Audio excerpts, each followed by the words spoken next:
Bueno, una vez más damos la bienvenida a todos. Ahí está, como siempre, la identificación de la página de la iglesia para que usted, si alguna vez no puede venir acá, usted pueda escuchar los mensajes que están allí en varias formas. Como siempre decimos, www.lumbrerabiblica.com es la página web de la iglesia. Usted puede hacer preguntas allí también. Una manera fácil es irse a YouTube y hacer clic y poner Iglesia Bautista Lumbrera, y ahí usted tendrá los mensajes bíblicos. Y también por Facebook estamos allí. Aprovechamos las redes electrónicas, sociales, para que si se expanden tantas cosas y chistes y cosas malas y lo que usted pueda imaginarse por el internet, pues vamos a usarlo para la gloria de Dios. Bienvenidos sean todos. Esta mañana estábamos hablando acerca de la importancia de la fe y hablamos de la fe salvadora. Pero también en segundo lugar hablamos de la fe que debemos tener porque el Señor escucha nuestra oración. Y tenga usted la seguridad de que el Señor escucha su oración donde quiera que usted esté. Ahora, cuando nosotros oramos al Señor, podemos tener la confianza de que aunque no veamos inmediatamente la respuesta, no es que el Señor no está respondiendo, es que el Señor está diciendo, aún no es el momento, tengo algo mejor, de acuerdo a mis planes. En esta mañana yo quiero hacer mención de algunas situaciones que me gustaría que estuviéramos orando. Yo sé que usted está orando por todas las naciones, por la expansión del Evangelio, pero también debemos de orar por aquellos que están en necesidad y en sufrimiento. Y yo quisiera que en esta mañana nosotros pensáramos en Nicaragua. Nicaragua ha pasado por esta situación que otros países han pasado, incluyendo a Venezuela, donde se ha montado gente que aparentemente es democrática y luego se va de la línea. Y el pueblo nicaragüense ha luchado, y hasta agosto del 2018, había más de 317 muertos en las protestas. Orar por esas familias, usted sabe, las familias en luto que hay hoy en día. Y también por ese, sabemos que el Señor en su palabra dice que Él quita y pone reyes. Que el Señor en su voluntad quite a aquellos que están con corazón perverso y que están dañando al pueblo. Orar por el pueblo de Nicaragua. Todavía tienen su lucha. Y seguiremos apoyándolos en oración y en todo lo que nosotros podamos, como el Señor nos dé. También un ruego especial por nuestra amada Colombia. ¿Quiénes son de Colombia aquí? Hay varios de Colombia allí, una fila entera de Colombia. Ustedes sabrán que ahora el 17 de enero hubo un acto terrorista allí en Colombia.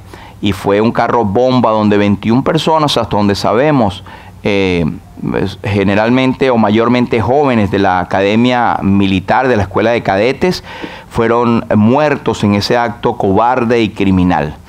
Y esto no se quita con quitar a este hombre y ponerlo preso, que ya lo tienen identificado. Eso está, la raíz de todos los males está en el corazón. Orar por esta nación, orar por Colombia, orar por sus gobernantes y orar porque el Señor traiga la paz. También no dejar de orar por el pueblo de Cuba. ¿Quiénes son de Cuba aquí? No, ningún cubano es. Sí, los que... tenemos varios hermanos cubanos acá. Pero Cuba recientemente, ahorita en enero, el 21, tuvo un tornado. ¿Sabían? Un tornado que azotó partes de La Habana, Cuba, en un domingo por la noche, y dejó al menos, bueno, hay más muertos de esto y más de 172 heridos. Pero tome en cuenta esto, que no es como en Florida, que pasó un huracán y bueno, ya a las 2 semanas nosotros estamos ahí en Home Depot comprando y poniendo y reparando. Eso no es la facilidad en Cuba. La gente que se le fue su hogar y se le fue sus enseres, no tienen forma de recuperarlos.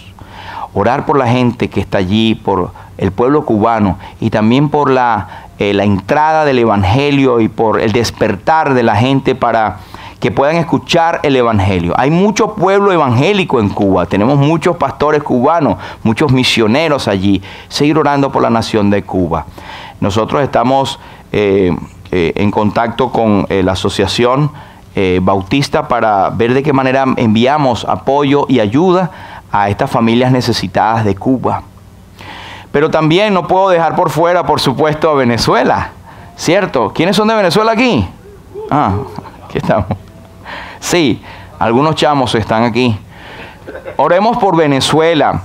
Venezuela está pasando por una situación atípica, crítica, sin precedente en la historia latinoamericana reciente. Venezuela, al menos desde que comenzó ahorita en enero estas protestas, hay más de 36 muertos, 800 detenidos y más de 3.000 y tantos desaparecidos. Bueno, hay una situación muy difícil en Venezuela.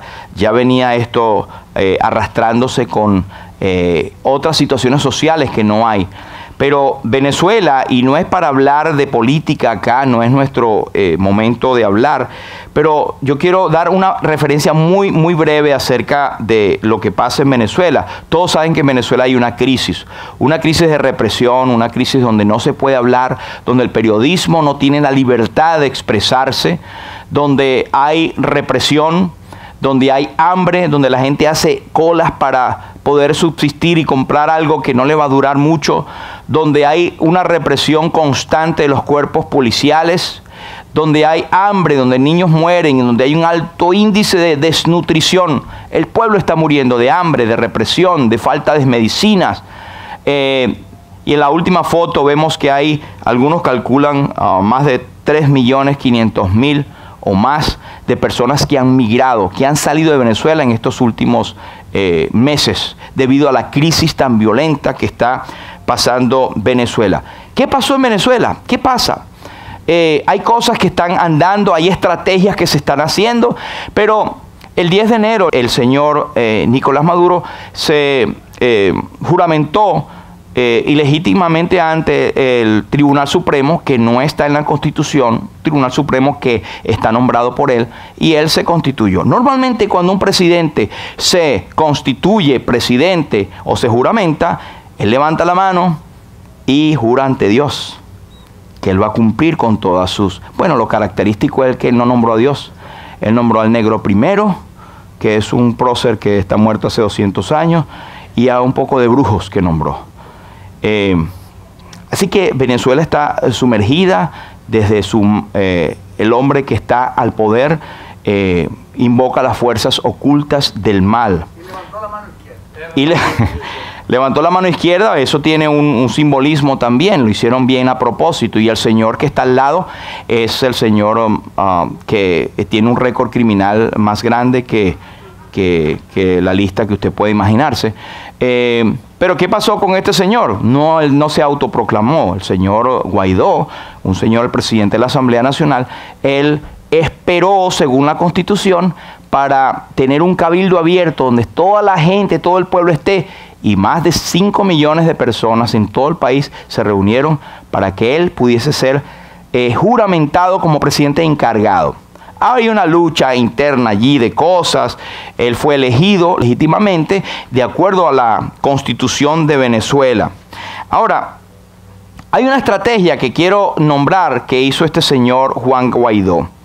Y este Juan Guaidó, usted ve la cantidad de gente que está arrastrando, que gente que quiere el cambio, que quiere salir de esto, pero se necesita estrategia. Se necesita una manera de hacer las cosas inteligentemente. Él no está haciendo las cosas a lo loco. Y en toda guerra, en toda batalla, hay que ser inteligente de planificar. Y eso aplica a nosotros, aún en las cosas más sencillas. Él tuvo una estrategia en 4 puntos claves, que no voy a hablar de ellos, simplemente a nombrarlo. Lo primero es que Estados Unidos apoya tremendamente a Venezuela y empieza a cortar el oxígeno a los principales de Estados Unidos. Es una estrategia.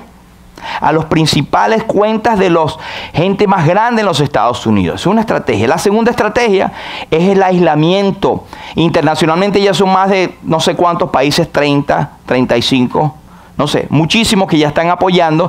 De hecho, quedan un poquitico que se pueden contar con en nuestros dedos de la mano los que están apoyando el régimen. Esa es la segunda estrategia, aislar económicamente al gobierno, al régimen que está ahora. La tercera estrategia es una nueva cara. Este muchacho nadie lo conocía. De repente se levantó. Bueno, yo no te conozco mucho, pero lo que estás diciendo está bueno, vamos a seguirte. Una estrategia, la tercera.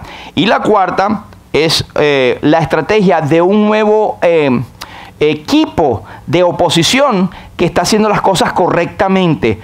Lo que quiero decir con esto, hermanos, es que hay una estrategia en una batalla. Esta es una batalla, esta es una guerra. Y pongo el ejemplo de Venezuela, porque somos venezolanos, pero puede ser cualquier otro país, puede ser cualquier circunstancia, puede ser cualquier problema que usted tenga, cualquier cosa con la cual esté batallando.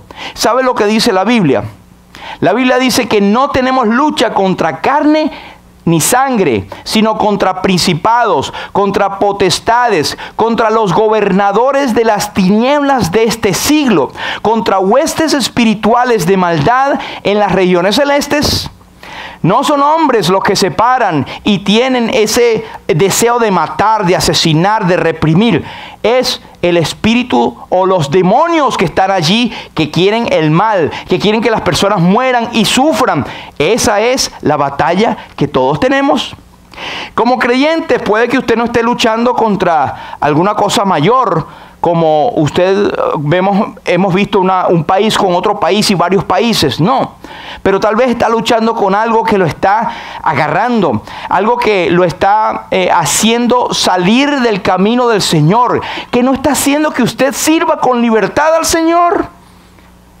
Piense usted cualquier cosa que usted le ve la cara y dice, no, yo sé que esto no son huestes espirituales, este fulanito, o este no es huestes espirituales, ese es mi trabajo, o esto no son huestes espirituales, esta es la actitud de fulanita o fulanito. No, hermanos, todo lo que te aparte del camino del Señor, todo lo que te aparte de servirle al Señor, todo lo que te aparte el gozo de servir al Señor, son huestes espirituales de maldad. Hay una guerra espiritual.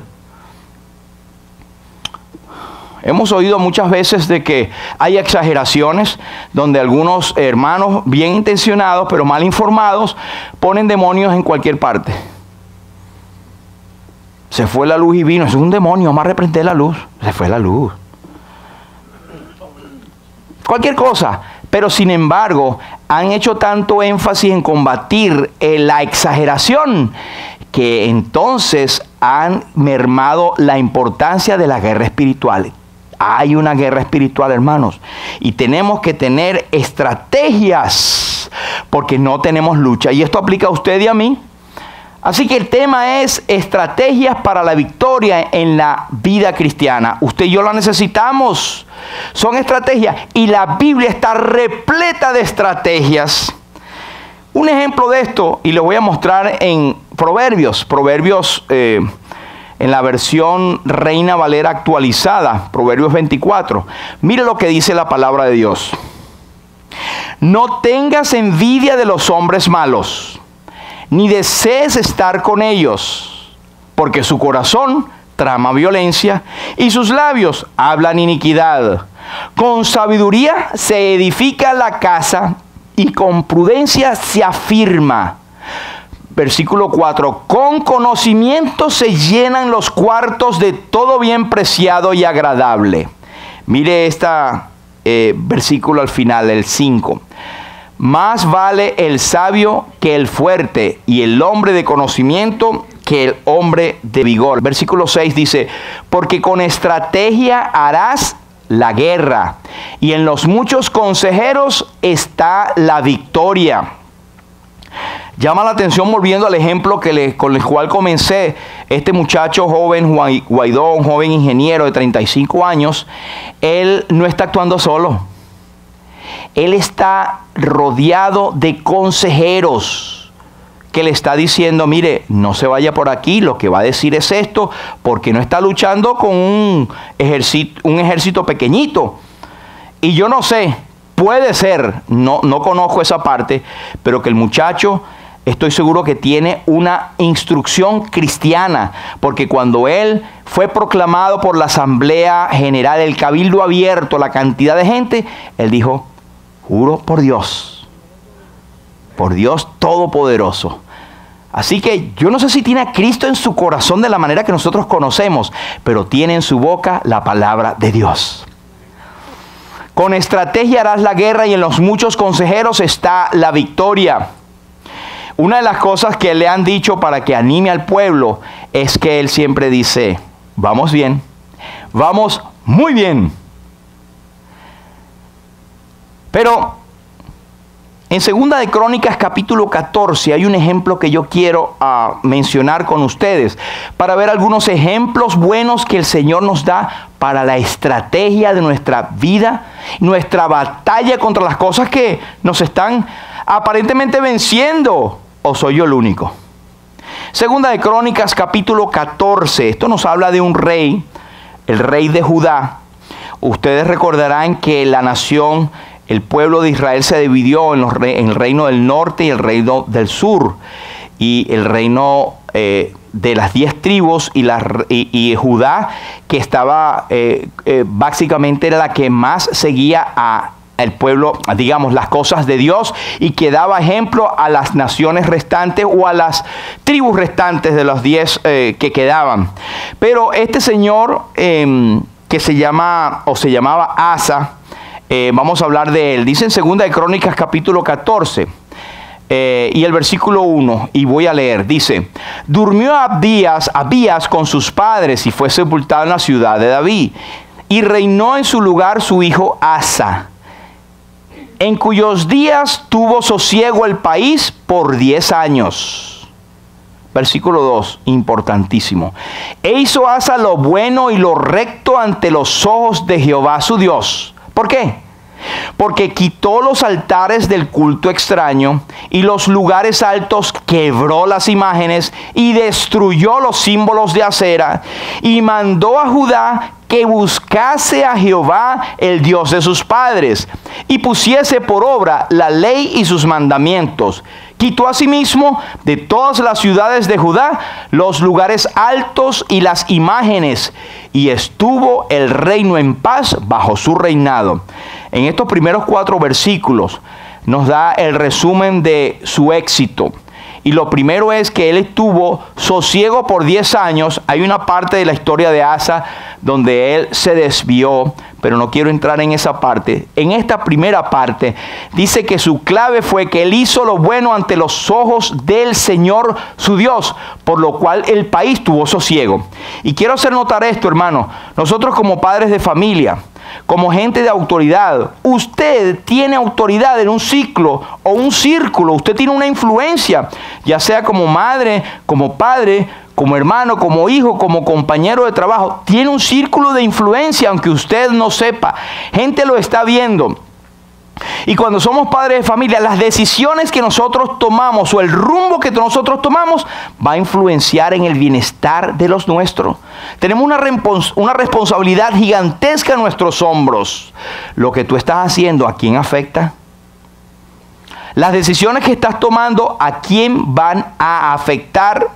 Cuando él hizo lo bueno y lo recto ante los ojos del Señor, todo el país tuvo sosiego. Todo el país tuvo tranquilidad. En estos países con regímenes que son dictatoriales, esas decisiones que toman para enriquecerse ellos mismos hacen que el país caiga en crisis y en hambre por decisiones que toman erradas. Y mire la clave de las cosas que él comenzó a hacer. La introducción del versículo 2 hizo lo recto y lo bueno. ¿Qué es lo recto y lo bueno? Pues miremos el versículo 3. Él empezó a quitar. ¿Sabe por qué? Porque los antecesores de él era gente que inclinó su corazón a la idolatría. Inclinó su corazón a desobedecer al Señor y empezaron a tener imágenes de acera, imágenes de dioses de los paganos alrededor, y tener en lugares altos. Los lugares altos en la Biblia es mencionado para referencia de lo que ellos buscaban, los más altos, para sacrificar a los ídolos. Dice el versículo 3, quitó los altares de culto extraño, los quitó, los erradicó. También quebró las imágenes y destruyó los símbolos de acera. Él tuvo la visión de obedecer al Señor a toda costa. Yo soy el rey y aquí vamos a llevar las cosas como Dios manda. Quitó, quebró, destruyó. Versículo 4, mandó a Judá que buscase a Jehová. No solamente le quitó las cosas malas, no solamente quitó los ídolos y las imágenes, sino que dijo, ahora que se los quité, vamos a buscar al Señor. Y le instó a la gente, mandó a Judá a que buscara al Señor. Versículo 4, el Dios de sus padres. Y no solamente que los buscare, dice el versículo 4, que pusiese por obras, que se pusieran a trabajar en la obediencia al Señor y sus mandamientos. Versículo 5, quitó asimismo de todas las ciudades de Judá los lugares altos y las imágenes, y estuvo el reino en paz bajo su reinado. Miren las palabras en rojo, aparte de Asa, versículo 3, quitó, quebró, número 2, destruyó, número 3, mandó, número 4, puso por obra, número 5, y que buscaran a Jehová, número 6. Cosas efectivas. Si tú quieres tener un cambio, ver algo diferente en tu vida, tienes que hacer algo diferente. Si tú quieres seguir teniendo lo que tienes ahora, pues sigue igualito. Tienes que hacer un cambio, tienes que tomar acción, tienes que hacer algo que depende de ti. No, Diosito sabe, Él me lo va a poner. No, Él te da a ti la libre voluntad y te da el querer como el hacer por su buena voluntad para que hagas su voluntad. El Señor no te va a poner a testificar y te va a llevar así como un rayo y te va a poner allí, testifica. El Señor no te va a sacar por los pies y te va a arrastrar al culto para que vaya. El Señor no te va a poner a la Biblia y te va a abrir los ojos para que tú la leas. Esas son cosas que tenemos que hacer. El Señor no va a quitar de ti las cosas que tú tienes mal, porque tú tienes que hacerlo por tu propio voluntad, porque el Espíritu Santo que mora en ti te redarguye en tu corazón. Lo que estoy haciendo no es correcto. Mire lo que dice los otros versículos. Versículo 6. No solamente quitó, mandó, quebró, resguardó, mandó que buscaran. Mire la acción que él hace en el versículo 6. Vamos a leer. Dice, y edificó ciudades fortificadas en Judá, por cuanto había paz en la tierra y no había guerra contra él en aquellos tiempos, porque Jehová le había dado paz. Dijo, por tanto, a Judá, edifiquemos estas ciudades y cerquémoslas de muros con torres, puertas y barras, ya que la tierra es nuestra, porque hemos buscado a Jehová nuestro Dios, le hemos buscado y Él nos ha dado paz por todas partes. Edificaron pues y fueron prosperados. Versículo 8. Tuvo también Asa ejército que traía escudos y lanzas de Judá, 300,000, y de Benjamín 280,000 que traían escudos y entesaban arcos, todos hombres diestros, a pesar que estaban en paz. Pero versículo 9, lo que siempre va a ocurrir, y salió contra ellos Sera, un etíope, con un ejército de 1,000,000 de hombres y 300 carros, y vino a Maresa. Notemos algunas cosas interesantes acá. Primero, el versículo 6 dice que él edificó ciudades fortificadas. Porque cuando él quitó la maldad desde adentro, él entonces mandó a edificar muros y torres para proteger a los de adentro de los de fuera. Hermanos, si esto nos hace pensar que, como dijo aquel hombre, yo sé que la raíz del mal está en mí. La cosa empieza aquí adentro. Siempre tenemos la tendencia de levantar el dedo y acusar a otros. Eso fue por la circunstancia. La circunstancia me hizo ser así. El momento estuvo, fue fulanito, no yo. Como decíamos jocosamente de los niños cuando tumban algo. Siempre dice, se cayó. Se cayó, no lo tumbé. Se quebró solito, así por arte de magia. Es la tendencia de culpar al otro y eso nos viene de la raíz del pecado. Has comido el fruto que yo te mandé no comiese. La mujer que me dice por compañera. Ah, la mujer. Mujer, ¿qué hiciste? La serpiente me engañó, yo comí. Ajá, Adán, y entonces tú, porque la mujer que yo te di, no, la que tú me diste, o sea, también culpa a Dios. Esa es la raíz que está en nosotros. Pero empezó desde adentro. Note una cosa importante, el versículo 6. Dice que él edificó las ciudades fortificadas y dice, había paz en la tierra y no había guerra contra él en aquellos tiempos porque Jehová le había dado paz. Tú pensarás, ¿para qué se pone a gastar en su presupuesto del reino cuando hay paz, cuando ya los enemigos se fueron? Precisamente cuando está el tiempo de solaz, de paz, es que tenemos que prepararnos. Porque el versículo 9 siempre nos va a llegar.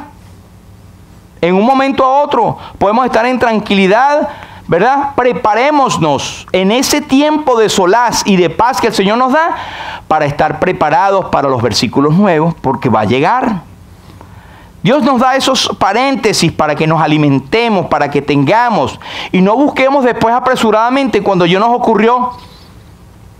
Ay, hermanos, ayúdenos. Ay, pastor, ayúdeme. ¿Qué pasó? Ay, no te preparaste para este momento. Sí, es que yo estaba tan tranquilo, estaba tan tranquila. Eso no me iba a pasar, nunca me había pasado. Estabas en solaz, en bendición y no aprovechaste.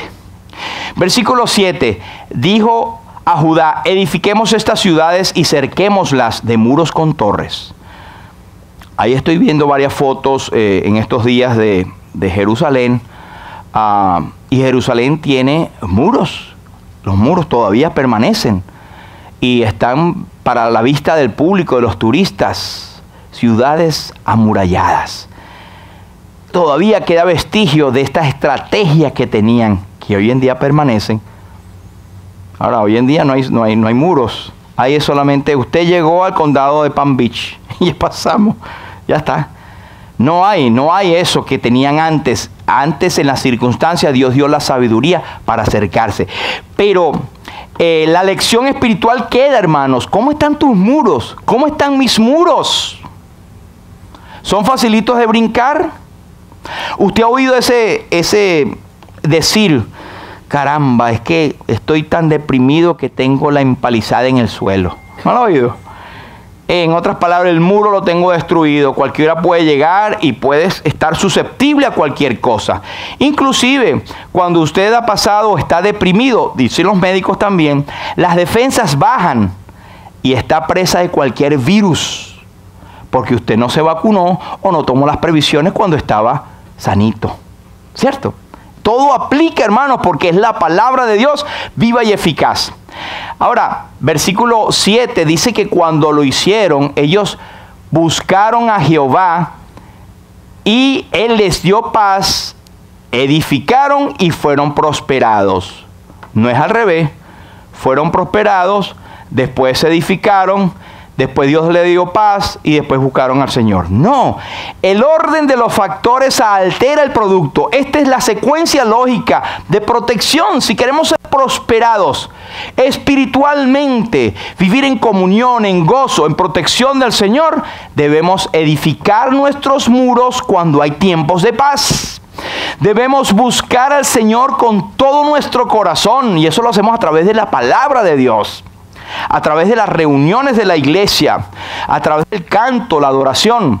Entonces vamos a tener paz y vamos a ser prosperados. Esa secuencia, anótela por allí. Esa es la secuencia lógica de todo creyente, de la protección que Dios nos da cuando seguimos su mandamiento. Citamos en el Nuevo Testamento cuando en Santiago nos dice... no recuerdo si es Santiago o Pedro, tengo la duda allí, pero dice, someteos pues a Dios, resistid al diablo y él huirá de vosotros. Si usted quiere tomar eso al revés, dice, el diablo va a huir de ti.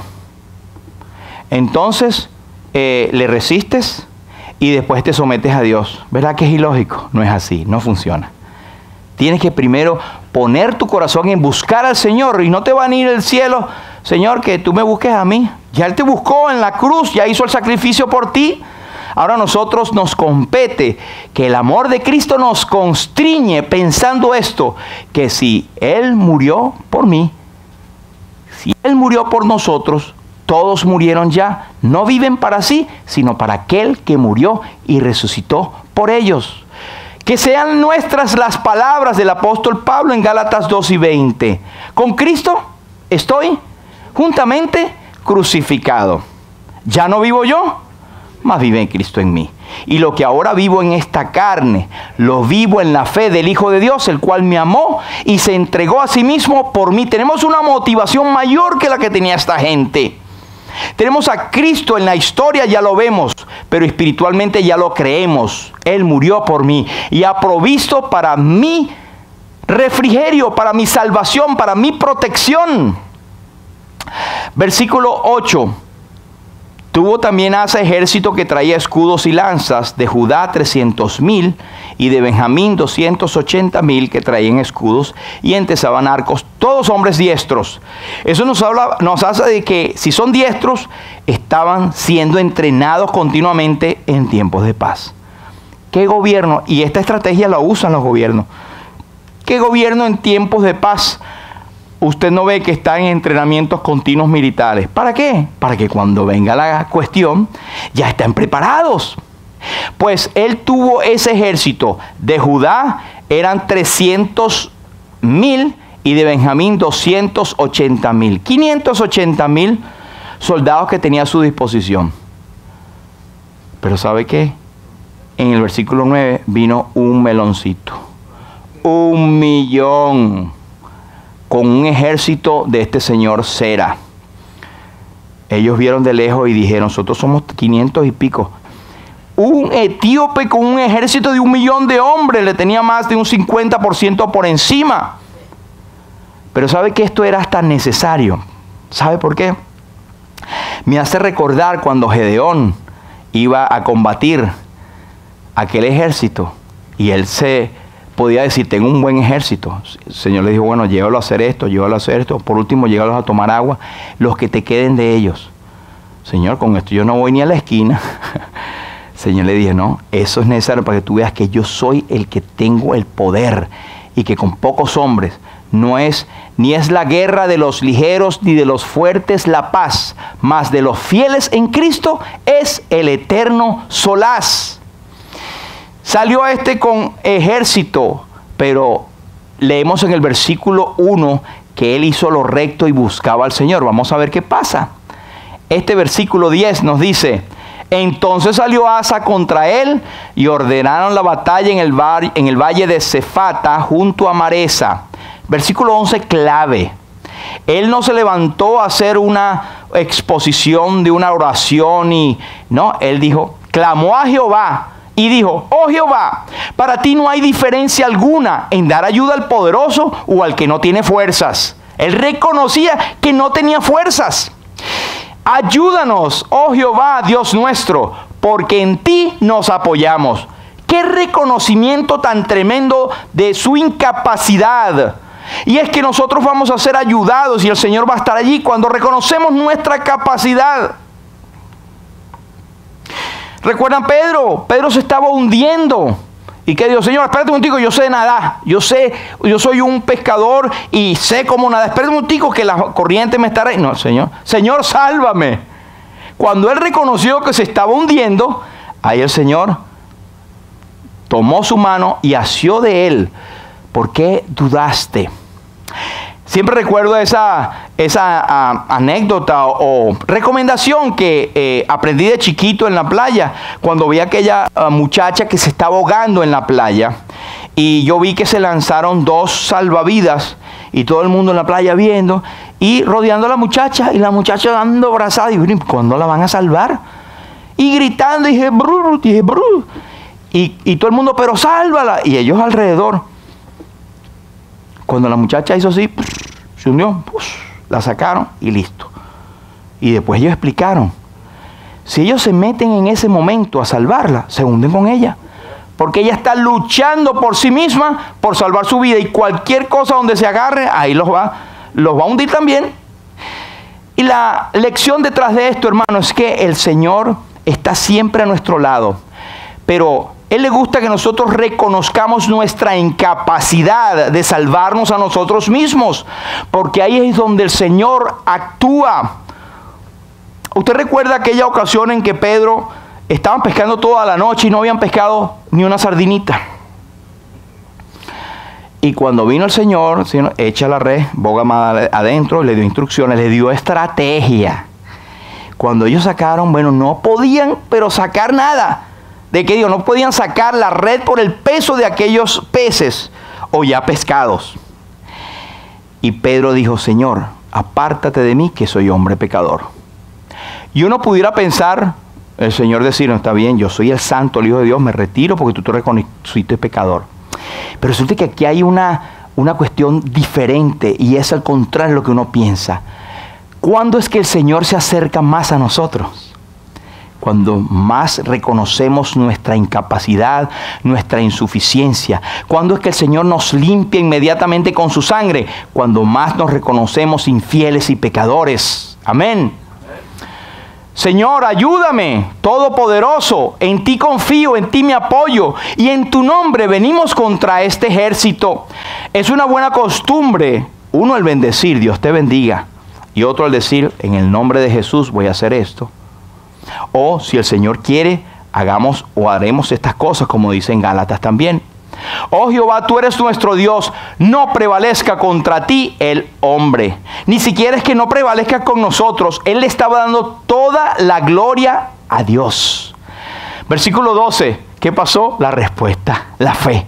Y Jehová deshizo los ejércitos delante de Asa y delante de Judá. ¿Y qué hicieron los etíopes? Pues agarraron por la izquierda o por la derecha, no sé, se fueron, huyeron. Porque Dios los espantó, porque un hombre tuvo la fe, que fue el rey, el que tenía su responsabilidad, los ejércitos y el pueblo. Él llevó a cabo lo que tenía que hacer. Nosotros tenemos una nube de testigos que está alrededor nuestra. Tenemos tanta gente que nos sigue, que nos ve, que está confiando en nosotros. Nuestras decisiones van a tener repercusión a la gente que rodeamos. Tenga en cuenta esto, mi hermano. Versículo 13, y Asa y el pueblo que con él estaban los persiguieron hasta Gerar, y cayeron los etíopes hasta no quedar de ellos aliento, porque fueron deshechos delante de Jehová y de su ejército, y les tomaron un grande botín. Ahora, hermanos, la vida cristiana es una batalla constante, es decisiva, es importante, y el bienestar o destrucción de muchos depende de nuestra fidelidad. Téngalo en cuenta, hermano, usted no está solito en el mundo. Usted no es un llanero o una llanera solitaria. Ha sido creada con un propósito para tu nombre, oh Dios, glorificar. Pero hay muchos que nos están viendo, hermanos. Algunos puntos bien rapiditos para tenerlos en cuenta y llevarnos esto. Algunas estrategias. Primero, en Gálatas nos dice que no nos engañéis. No os engañéis. Dios no puede ser burlado. Pues todo lo que el hombre sembrare, eso también segará. Porque el que siembra para su carne, de la carne cosechará corrupción. Mas que el que siembra para el Espíritu, del Espíritu segará para vida eterna. ¿Qué piensas tú dejar a tus hijos, a tus nietos, a tus familiares? ¿Estás sembrando para la carne? No, estoy dejándole una herencia tremenda. La mejor herencia es la herencia espiritual que tú le puedes dejar por tu testimonio y por tu ejemplo. Primera estrategia, debe haber purificación, hermano, constante. Versículo 2 dice, e hizo Asa lo bueno y lo recto ante los ojos de Jehová su Dios. Hacer lo bueno y lo recto. ¿Cómo es eso, hermano? ¿Cómo puedo hacer yo lo bueno y lo recto delante del Señor? Poniéndome en el lugar, según la palabra de Dios, de cómo Dios pensaría. Siendo obedientes, hermanos, tratando de ver a los demás con a la óptica que Dios nos mira, porque como alguien oraba esta mañana, no somos perfectos.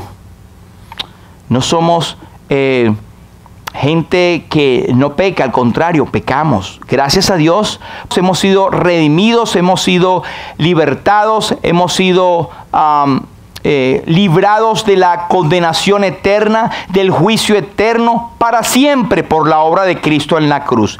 Pero que nuestro andar diario, nuestro testimonio, nuestra comunión con el Señor es afectada por lo que hacemos.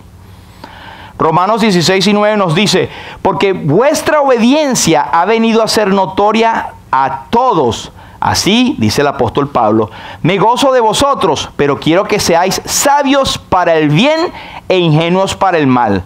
Hermanos, llevemos esto en nuestras mentes. Él hizo lo bueno y lo recto ante el Señor. ¿Cómo?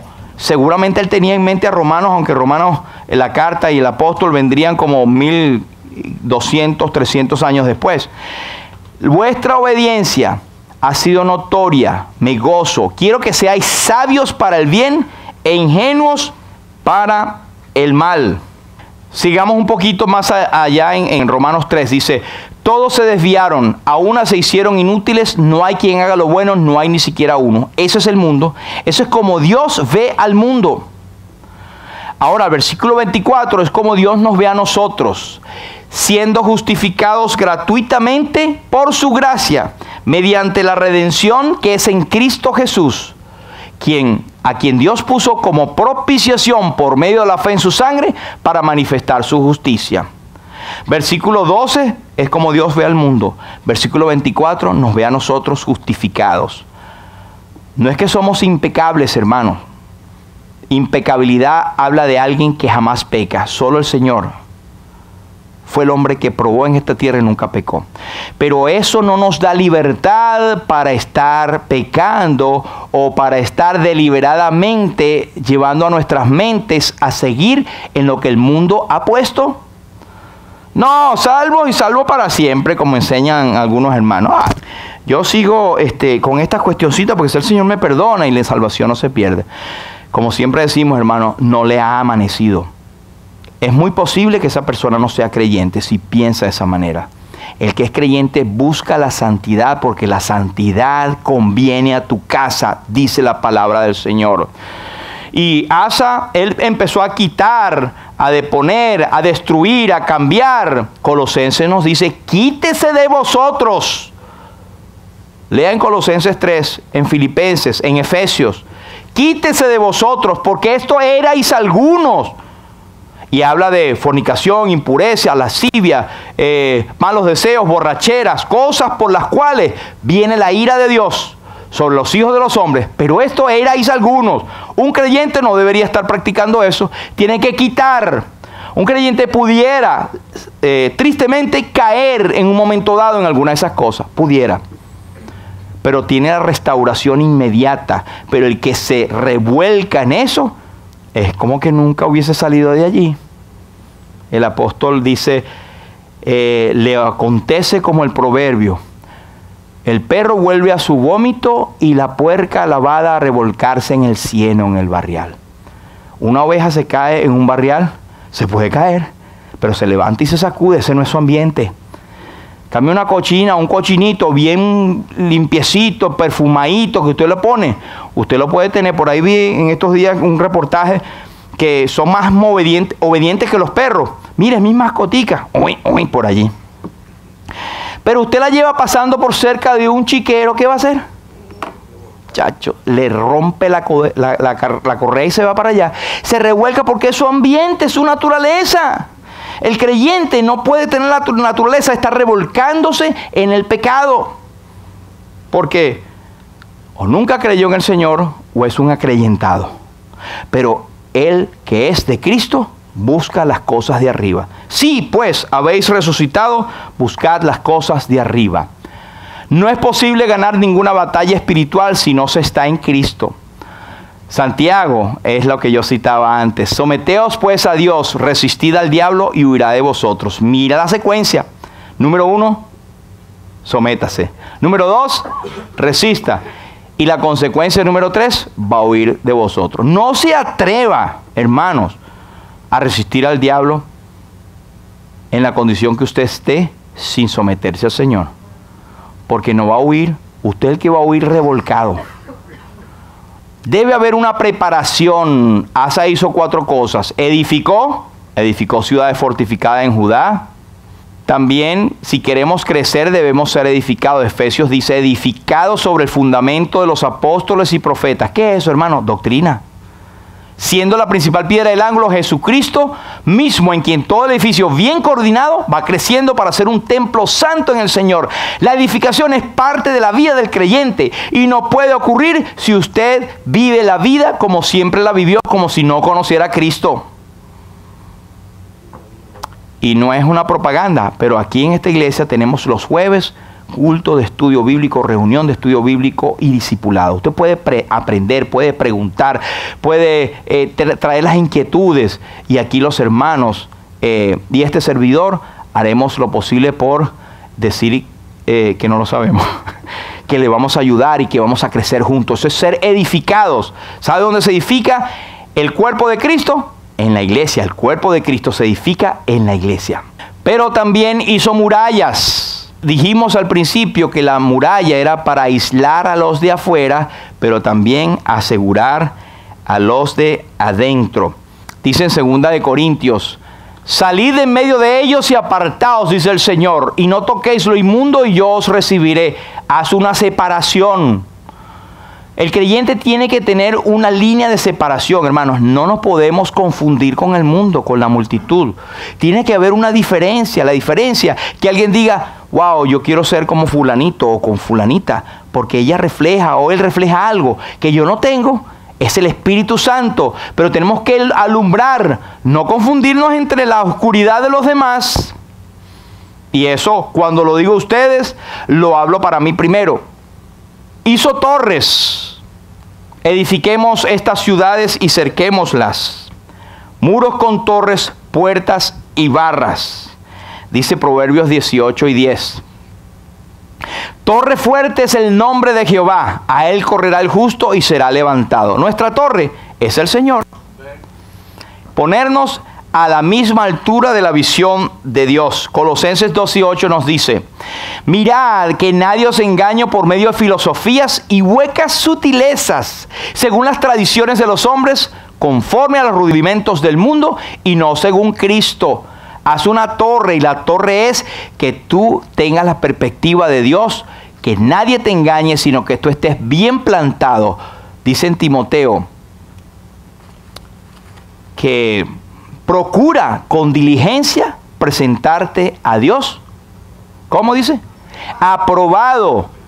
Y dice, como obrero que no tiene nada de qué avergonzarse, pero la clave es que usa bien la palabra de verdad. Eso es hacer torre. Eso es hacer torre. También Él se armó, hermanos. El creyente debe estar armado. Miren lo que yo tengo aquí en la Biblia. En estos tiempos había mucha controversia respecto a esto, de que los pastores iban a tener armas aquí. Pero nos estamos refiriendo, hermanos, el arma poderosa de la palabra de Dios. Y dice, Él tuvo un ejército, escudos, lanza. Todo esto nos recuerda ¿a qué? A Efesios. Vestidos de toda la armadura de Dios para que podáis estar firmes contra las acechanzas del diablo.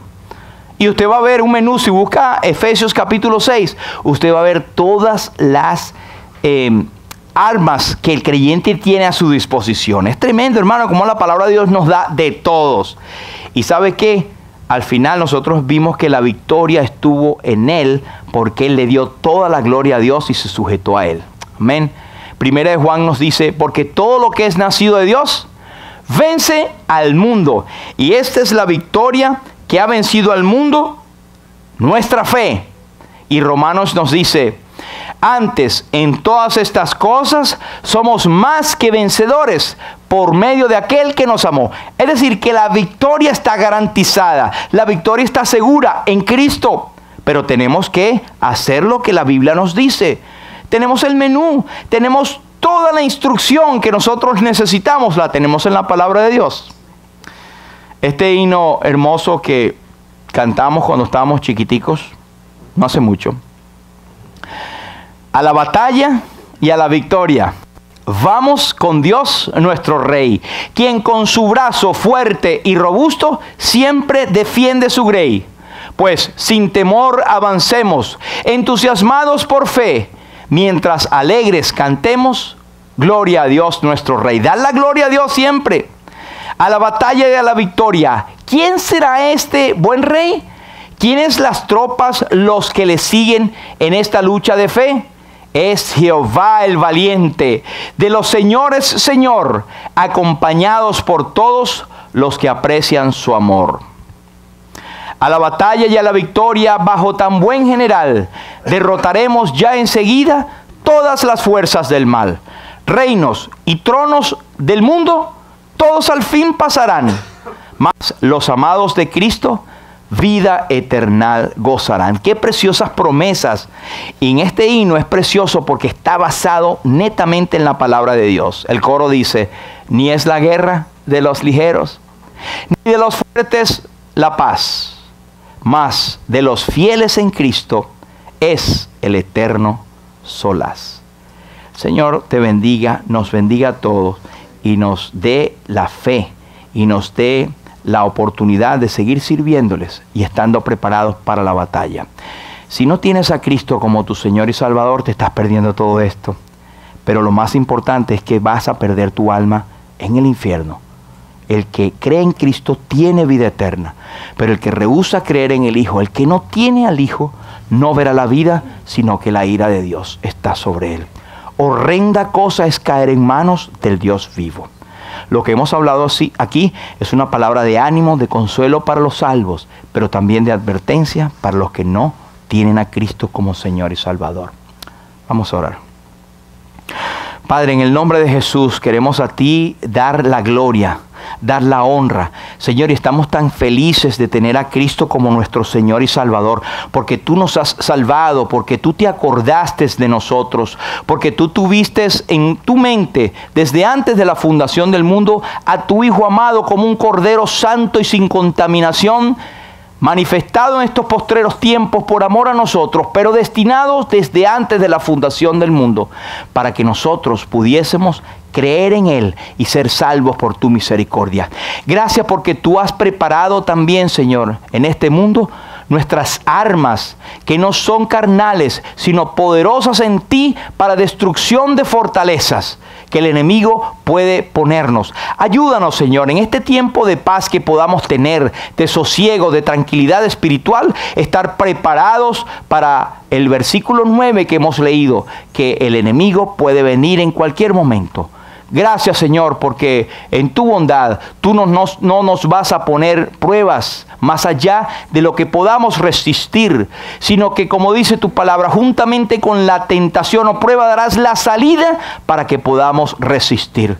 Y rogamos por aquellos amigos que nos verán o que no tienen a Cristo como Señor y Salvador, que hoy, Señor, sea el momento adecuado, el momento propicio para que confiesen sus pecados a ti y puedan recibir la vida eterna que Cristo logró en la cruz del Calvario por su sangre derramada y que garantizó en su resurrección al tercer día de entre los muertos. A ti sea la gloria, Señor. Bendito seas. Gracias por tu palabra y gracias por el ánimo que nos das. En el nombre de Jesús. Amén. Amén.